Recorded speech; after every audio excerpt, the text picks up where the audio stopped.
I'd like to welcome you all to the Waterbury Arts Magnet School for the announcement of Governor Lamont's Everybody Learns initiative. I'd like to thank, of course, our governor. I'd like to also acknowledge our school superintendent who will say a few words, Dr. Verna Ruffin. I'd like to thank the WAMS school principal, Nick Albini.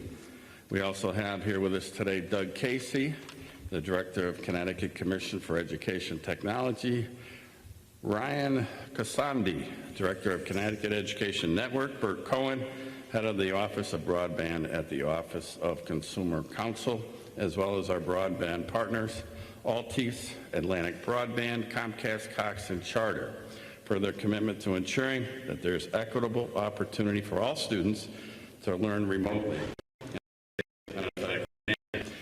Before I turn it over to Dr. Ruffin, I just wanted to show you, Governor, this article that was in the Republican American yesterday. And if any of you probably can't see it, but that little green is the state of Connecticut. And the significance of this is an article that was published in the paper yesterday that stated Connecticut may be doing the best job in the nation of curbing the COVID-19 pandemic based on data compiled by a nonprofit research group that assesses the risk of outbreaks in each state. So I want to just congratulate and thank you for your leadership for making the state of Connecticut the safest state in America. Without further ado, turn it over to Dr. Verna Ruffin.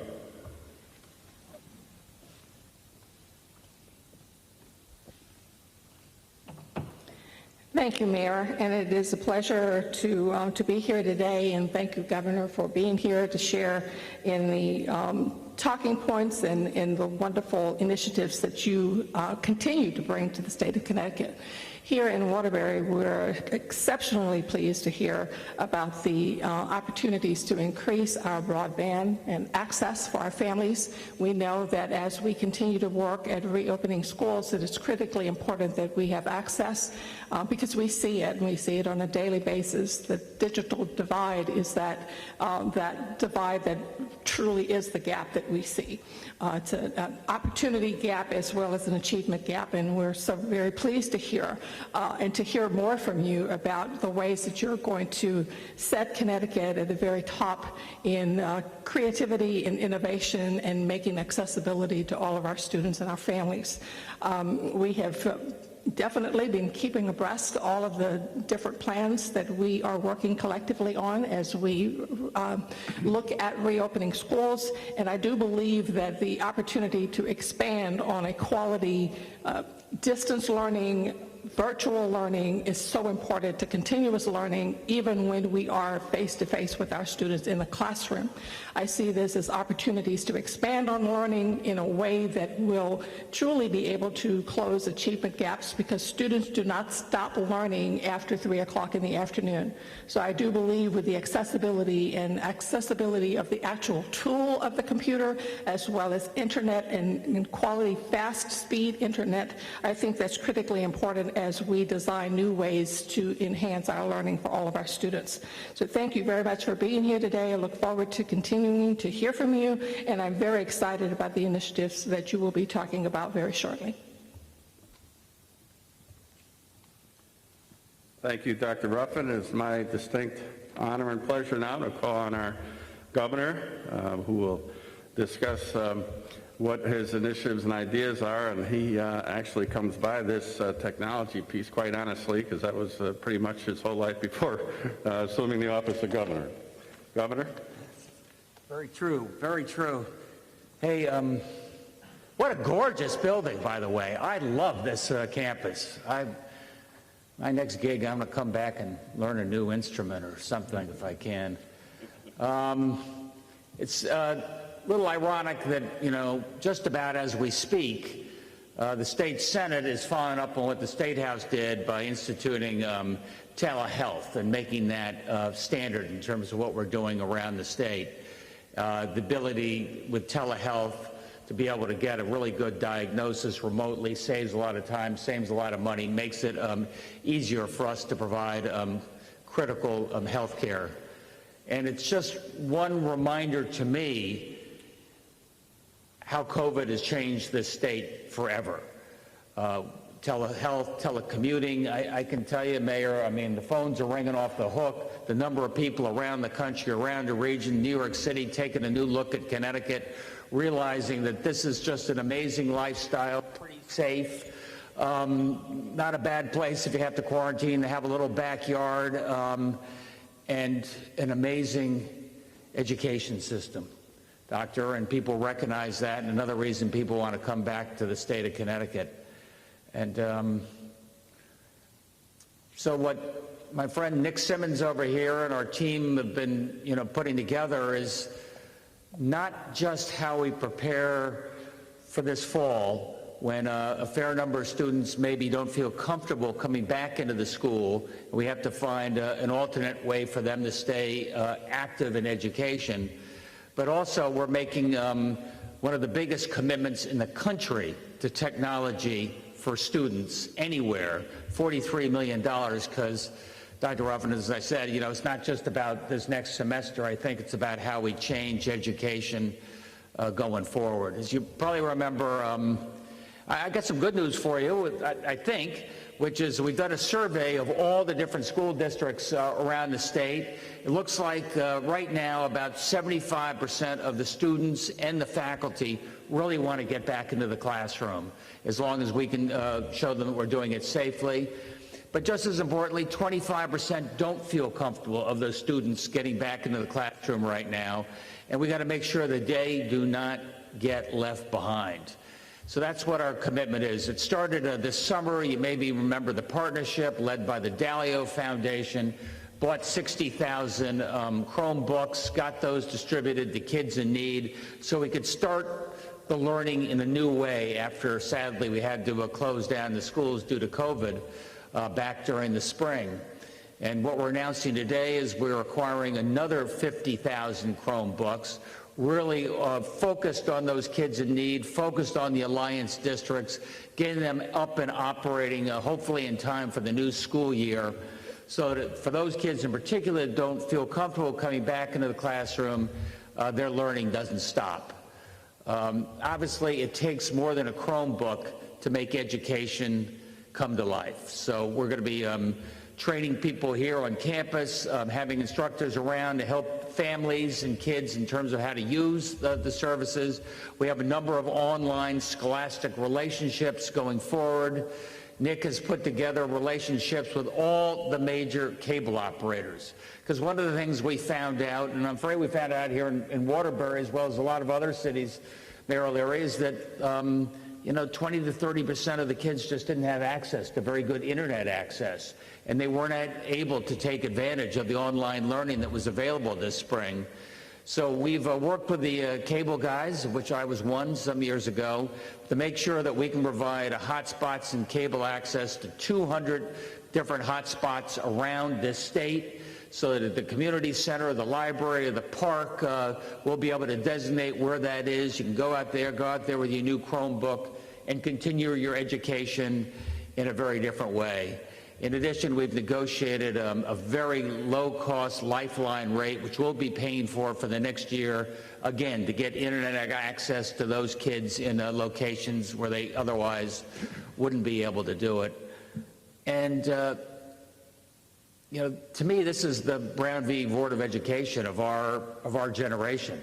The separate but equal back in the 50s is the digital divide of the 21st century.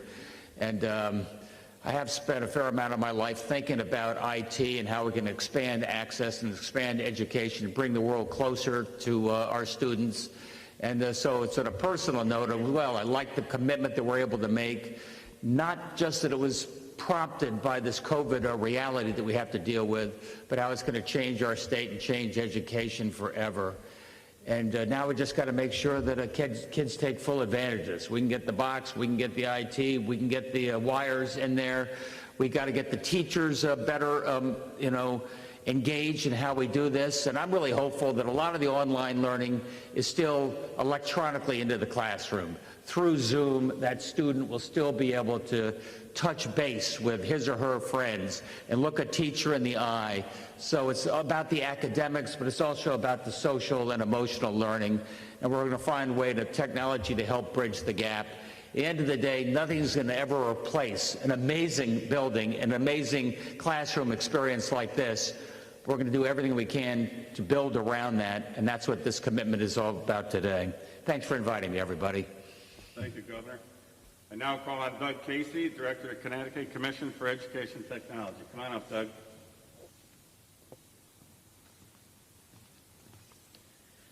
Thank you, Governor. I want to first of all acknowledge the great work and leadership that has gone into this effort. Started off by Governor Lamont and his commitment to, as he said, making sure that we address that digital equity concern. I want to acknowledge Nick and the rest of the team. Sitting before you is a group of people who have amazing expertise, great creativity, wonderful collaborative skills to bring forth the best thinking within service to Connecticut. It includes many different agencies, many different insights and perspectives to contribute as best we can to making sure that we close that digital divide. In my service to the state's Commission for Educational Technology, which is the state's digital learning champion and policy lead, we talk a lot about the technology and the devices and the connections, but to echo Governor Lamont's comments earlier, I think it's really exciting to think about what this will do and the why behind the connections and the devices that students will get. And it's important to think about things like mastery-based learning, that students will be able to move ahead at a pace that works for them, that they'll be able to pause on those topics that they need refinement on. Things like project-based learning, where kids can work online together interactively to solve problems, because that's the future of learning and it's the future of preparing kids for the workforce. And so as we think about the content and the essential conditions for learning in the 21st century, of course, the Department of Education and so many local communities have worked very hard to help ensure that school takes place in person. We also need to make sure that technology does not become an impediment to whatever comes next. And so this real moonshot of an endeavor to make sure that no student is left behind when it comes to digital learning resources is inspiring. It provides a baseline for amazing things to come in the future. And I want to thank the governor for his championing this effort and all the team members. And I'm looking forward to an exciting, challenging, but exciting fall. Thank you. Thank you, Doug. We now will hear from Ryan Cassidy, Director of Connecticut Education Network. Protocols. Thank you, Mayor, and thank you, Governor. This is actually an amazing opportunity for the Connecticut Education Network to really help the citizens of Connecticut through the physical infrastructure that we run, but more importantly, leverage our human network that we work within at CEN to just get practical solutions out to community members, especially at a time in need. We've got a very collaborative environment at the governor's office and through Nick's leadership and kind of herding the cats and corralling us and keeping us on point. And we thank you for that leadership at an executive level. And you've got a really talented individual over there, and keep it going. And within CEN, it's very much a community of practitioners that are getting together to find solutions that help with equity, digital divide, and CN's been doing this for 20 years. We have connectivity to every district. We try and provide practical and secure solutions to all of them, and for the betterment of what's going on now in COVID and everything we're learning new today. How do we leverage the existing assets that Connecticut has to better serve the community members, whether they're in education, healthcare, business, or wherever our connectivity can span itself to. We appreciate this opportunity to serve in an advisory capacity and in a practical capacity to help roll out those access points and get connectivity to underserved communities, so that way, as long as somebody has a device and they have the means to get there, they can get on and get access to information via the bandwidth that in the capacity that CN can help provide both individually and collectively with our membership. We'll close on that. Thank you for the opportunity. Thank you, Ryan. Next up, Bert Cohen, head of the Office of Broadband and Office of Consumer Counsel.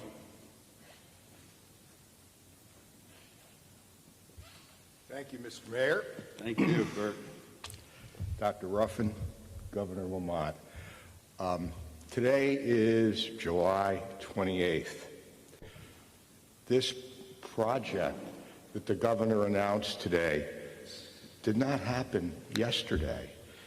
He didn't think of it yesterday.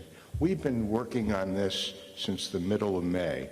The governor's leadership and foresight saw that we had to plan both for in-school learning and other alternatives. So, with that, let me just mention something about the Office of State Broadband, the Office of Consumer Counsel. We put a plug in for that. The Office of Consumer Counsel represents the interests of consumers in utility cases before the Public Utilities Regulatory Authority.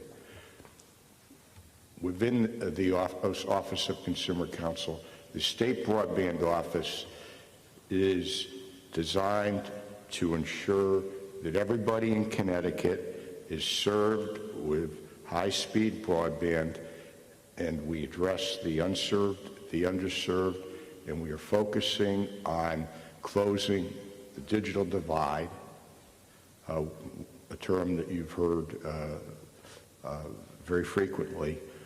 And this initiative by the governor is a small but very, very important critical step in doing that. We look forward to working with you, Governor, and your staff in addressing the rest of the broadband needs of the state of Connecticut in the future. Thank you all. Thank you, Bert. Christina Rodriguez from Atlantic Broadband.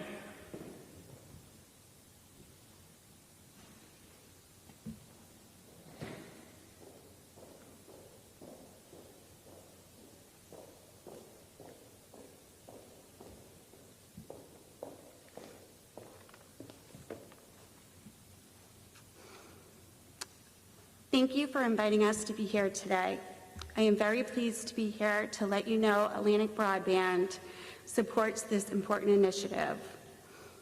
As a company, we're all about connections, and we are confident that this initiative will help families with school-age children connect to vital online coursework and educational resources.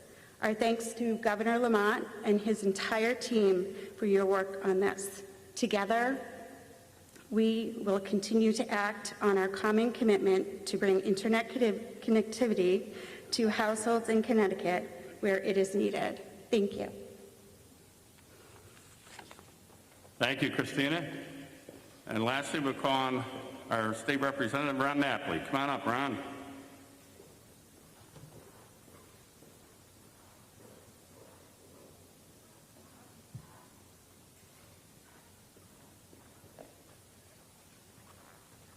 Thank you, Mayor. Thank you, Governor. Thank you, Superintendent. As a public high school teacher, it's very important that our students have the ability to connect to online learning. And I've seen it myself, where many of my students have multiple siblings all online at the same time, and there wasn't enough bandwidth to do work. So this is a very important program for Waterbury and all of our, and the entire state of Connecticut. So thank you so much for making this a priority. And I know in the State House, we want to help make sure we get this to the finish line. So please let us know how we can help. Thank you. Thank you, Ron.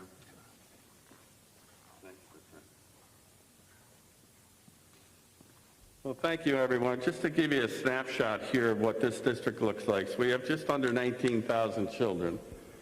To date, we've handed out about 8,500 Chromebooks. And so the additional 50,000 will be a very welcome addition, as we'd like to hand out at least another 2,500 or so, Governor. And then it'd be my personal preference to hand out even more to some of our lower grades as well, you know, 5th, 4th, and 3rd even, if we could. To all of our providers, we're honored to have you here with us. I think the thing that has been amazing for all of us during this pandemic is to watch everyone come together and collaborate for the good. And this is certainly, the digital divide in the urban districts like Waterbury, Bridgeport, Hartford, and New Haven is significant, just like the achievement gap is significant. And by everyone coming together, the providers and through the leadership of the governor and his great staff has just been such a welcome for us here who struggle day in and day out to make sure that our kids, particularly in urban districts, are getting what they need so that we can get through this pandemic and move forward. But as Governor Lamont has said on many different occasions, this is going to be what we all believe, the new norm. We will get through this pandemic and we will get back to regular learning. And there will be another time and another place, and I hope it's long after I'm gone, and hopefully the governor will still be around, but at the end of the day, we believe strongly that we're going to prepare our children and their parents and our teachers and administrators for what the future looks like. And so this is a great day. It's a great day for the state of Connecticut, and certainly a great day for the city of Waterbury. With that, we have no one further to speak, but if anyone has any questions, we'd be certainly happy to try and answer them. Any? How close does this get the state of Connecticut to having every student with a single device? Do we have any sense of that? Yeah, I'm happy to chime in and pass it over to Doug, but between 60,000 laptops given out announced in March, and then another 50 today, that's 110,000, nearly 1/5 of all the 550,000 students in this state. And luckily, we live in a state where our districts already are very generous and robust in giving out devices. So our estimates is it's pretty close, but I will let Doug fill in some more. I echo those numbers, and to talk a little bit about how we landed on them. The State Department of Education conducted a survey in May. Our commission conducted a survey of districts in April. We have multiple contact points, and this is really a demand-driven assessment of the need. We also, in the next day or so, will be sending out a contact form to each district leader, asking them to articulate the needs. So we are asking multiple times. We're spending a lot of time, thought, and discernment about what that need looks like. The other important consideration to think about is there will be different forms of connectivity. For example, when possible, we would like there to be a fixed high-speed broadband connection in a physical home. But the reality is that there are different kinds of kids in different kinds of situations.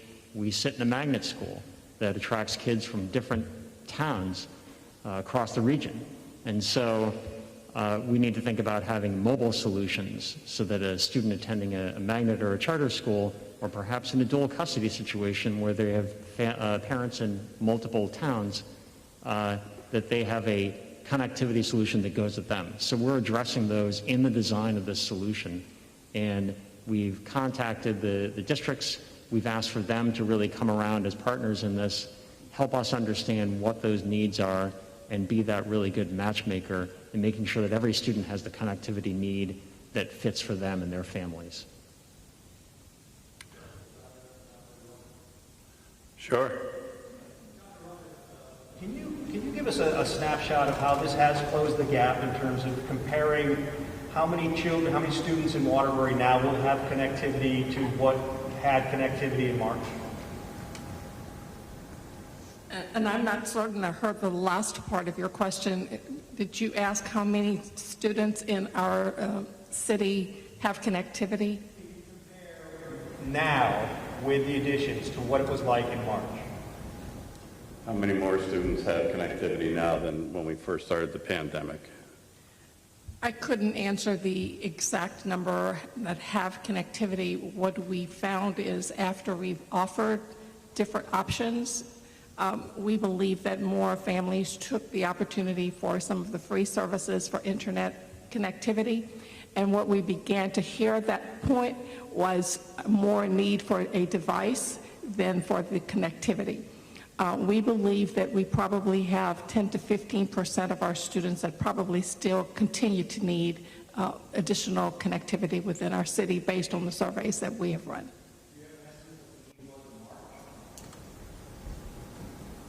Do I have an estimate of what the need? You said that you still estimate that maybe 10 to 15% still need that, the devices.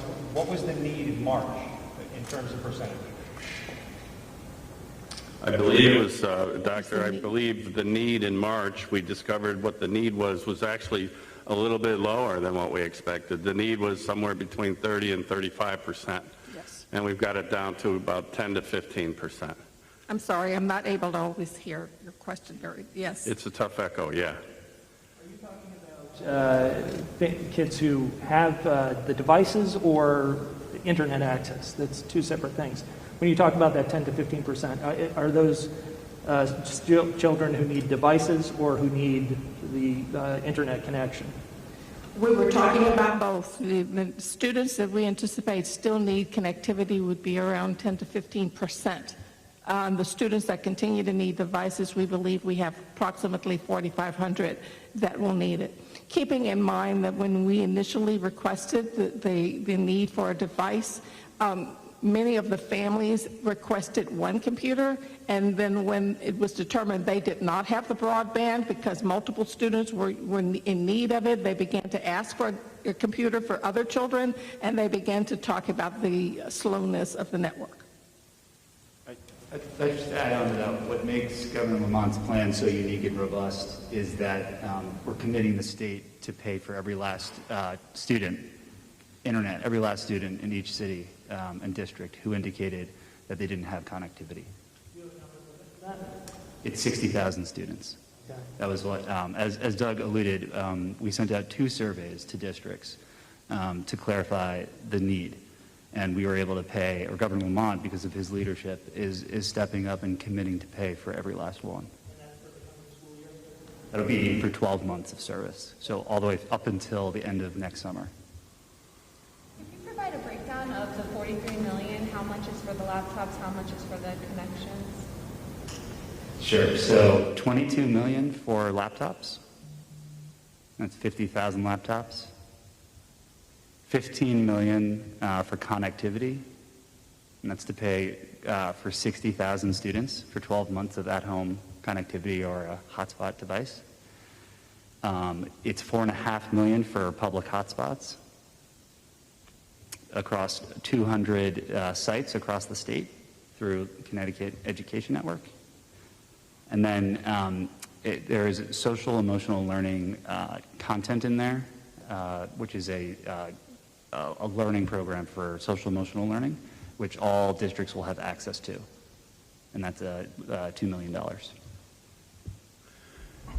And we're personally, or I'm sure other cities would agree, very, very grateful for the hotspot connectivity. That is, to us, high demand. We've heard from our students and our constituents loud and clear. We've been able to, prior to COVID, put the Wi-Fi on our green and other community areas that are heavily traveled, if you will. But now having the ability to open up those hotspots to even larger group of people and more locations is really conducive to good learning. Students sometimes like to actually find a hotspot where it's nice and quiet, where they can get on instead of maybe in a very crowded and hot apartment setting or things along that nature. So thank you. The hotspots is huge for us here in the city of Waterbury. Any other questions? Yes. How will the 50,000 new laptops be distributed? How will the 50,000 new laptops be distributed? Who'd like to take that? Sir? I can jump in. Thanks, Doug. As I mentioned earlier, the request form that will be coming in from districts will give us a sense of the kind of computer that districts would like to order for the students. And again, the district leads are key here. They know the families, many of our district's teachers have been calling families directly to understand their acute needs. So our local partners have a really good sense of what's needed. The State Department of Education will be leading the procurement process in partnership with the Department of Administrative Services. And then those devices will make their way to local school districts where, again, those point people who have indicated the need will be the direct boots on the ground to make sure that those computers end up in the hands of the students that need them. Hopefully I've answered your question. The neediest families. Correct. And again, our local partners are absolutely essential in the design of the program and the deployment and sort of operationalization of all of the connectivity and device needs. They know the families, they have relationships with them, and I think they're going to provide that key connection to make sure that this program is successful.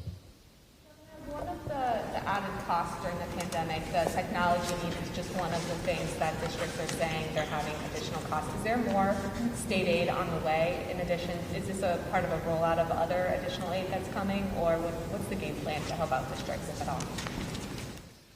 So a month ago, as you maybe remember, we sent out the survey as well as the parameters about how you can get back to school healthy, and we're there to provide anything these schools need in order to make public health a priority so that our teachers and our students feel confident.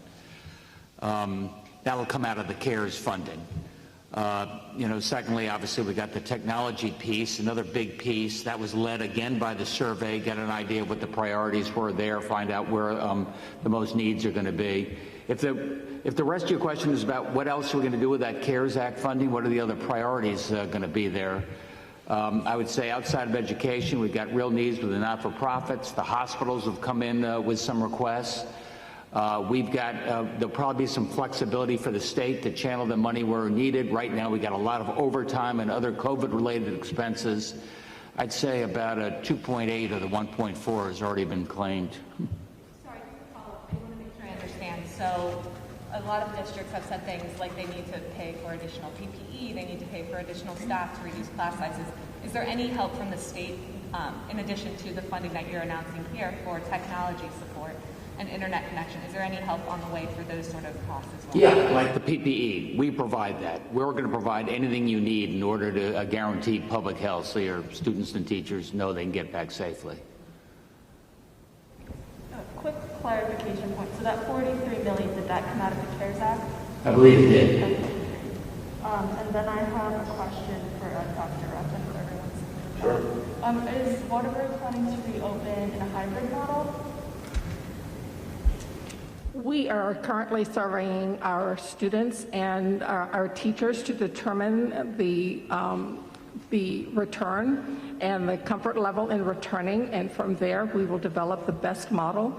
Both our Plan 1 and Plan 2 did allow for an option of selecting virtual learning. Our Plan 1 was a short term if someone was planning on not returning in short term. Our Model 2, which is more of the hybrid, has a virtual academy built into it as well as in-person learning. I just wanted to ask, because I know a lot of superintendents have been sharing concerns about the high schools being maybe more difficult to cohort. Yes, the educational cohorts by students are extremely challenging to not possible to adhere to on the secondary level, and so we were aware of that very early as we built our plans. I just add, and that's just what we heard statewide as well, that while, K through 5, real priority in the classroom, thought that could be done on a very broad base. When you get up to the high school where it's not as easy to cohort different classes and the such, much more likely you're going to see a hybrid model there. Any other questions? Will this technology be available for the start of school? These computers? What's the timing on this? Do you guys know? That is the plan. We are going to move as fast as we can. The internet connections will be able to move a little bit more quickly because it's not a supply issue, whereas there's such demand and strain on supply for laptops. But we're confident we can get, or very confident and hopeful to be able to get all the internet connections up over the next 4 to 5 weeks. Again, we are moving as fast as we can. Doug, what do you think would be a reasonable timeline?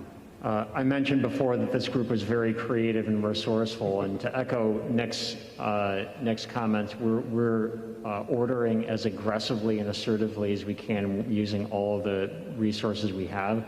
The reality is the entire world is looking at supply chain issues when it comes to technology, so we're very hopeful to get those in the early fall, and we are also, in the event that not every computer comes in at the launch of the school year, we're also proactively speaking with districts about how they can leverage existing technology resources to make sure there is a device in every student's hand.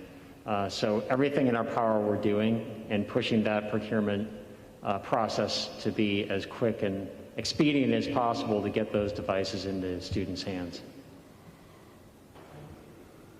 I think one of the things that Dr. Ruffin and I have spoken about, Governor, is we have a lot of computer laboratories in each one of our schools. And although students, depending on what the fall opening looks like or doesn't look like, one thing that we will be doing is making sure that those laboratories are open during the day and even the evening hours for students and/or parents who need that type of technology and engagement. Yeah, Neil, I just, some of the interesting ideas we've gotten from schools as they think about the hybrid model is for some of those parents, for example, where they just, the kids got to be at school, and maybe those aren't the days that the school is open for them. A lot of them are making the computer labs open just so they have a semi-supervised area where they don't have to be at home. Right, and we were ready to launch that, so we just did, but you're ahead of it. But we've had the conversations, and we're happy to do so. Particularly, there's a lot of opportunity there as well. If there is a little bit of back delay in the additional 50,000 laptops, certainly I want to make sure that our parents and our district students know that our computer labs will be open, even off hours. Plan on where we're going to distribute all the hotspots in the state, or how we're going to distribute all these hotspots for kids who may need it? Do you mean the community sites, like the public hotspots, or the at-home internet? So we know where to point our viewers at. Yeah, Ryan can speak to that. Sure. So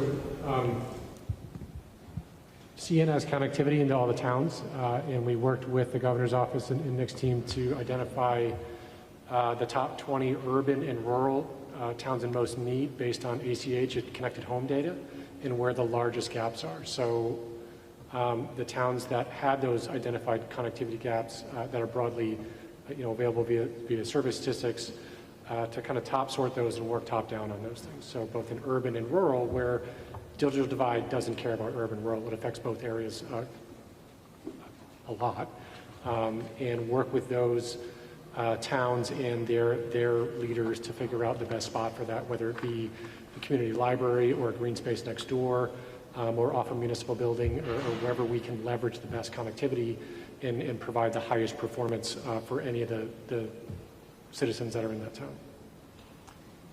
It's a great urban advantage, but it's also key to bringing some of our small towns back to life.